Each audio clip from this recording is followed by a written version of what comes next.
All right, hey everybody. We are underneath my 2025 Chevy Silverado, four-wheel drive, double cab, 3-liter Duramax with a 10L80 transmission.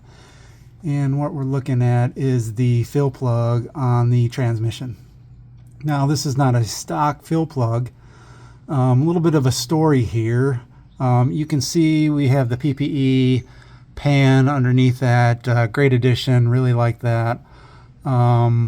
But I went ahead and put the next gen valve body kit in this as a preventative measure.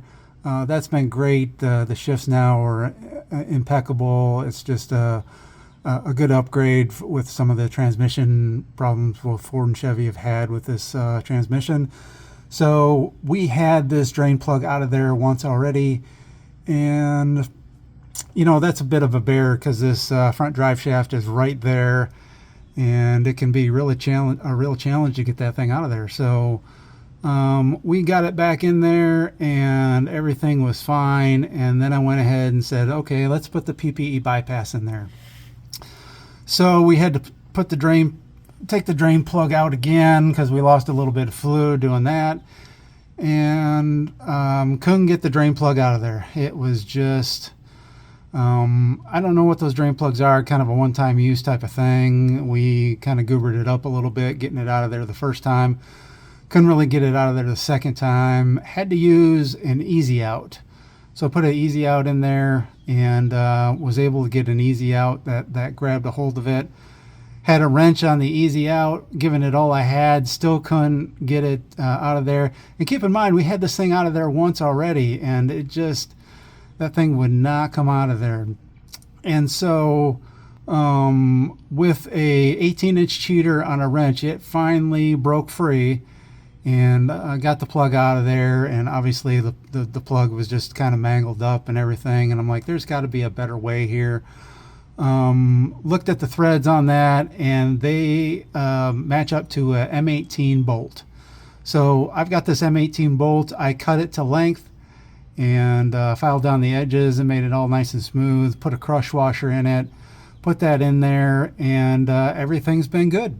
So I did some research on the sump of this, where the fluid is, and it's not pressurized. Now the valve body itself will hold 100, 150 pounds of pressure to move through the gears and all that kind of stuff. And but the sump itself, it's just atmospheric pressure.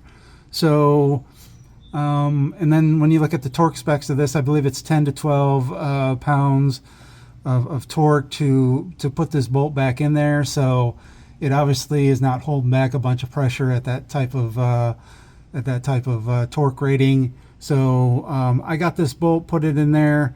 It's got a 27 millimeter head. It's easy to get on and off. I can obviously drain the fluid on the PPE pan now with that drain plug there, and then going to add fluid back in there. It's an easy take out that bolt there with the crush washer. I can put a new crush washer in there, and I'm good to go.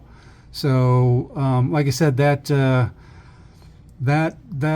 drain plug for the fill is just not a very good setup. It's hard to access. This is very easy to set up. It's an M18 bolt again. Cut it to length, put a crush washer in there. I got the crush washer at O'Reilly, and now it's serviceable easy in the future. So just wanted to share my feedback, my experience with this, and what you can do to save yourself a lot of headache in the future. So let me know if you have any questions down in the comments, and good luck with it.